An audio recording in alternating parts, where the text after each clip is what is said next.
Hey guys, so welcome back, and this is how to fix squeaky dishwasher door.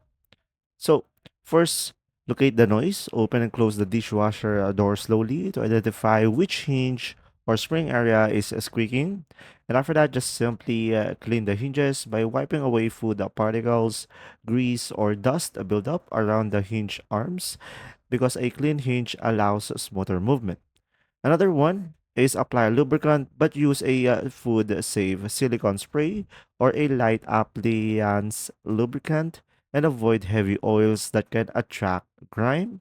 So just simply spray and apply a small amount directly on the hinge pivots and the spring. And of course, work it in by open and closing the door several times so the lubricant spreads evenly through the mechanism. And after that, just simply wipe off any excess lubricant and the squeak should be gone and the door will glide quietly again. I hope this video helped you understand more. Thanks for watching.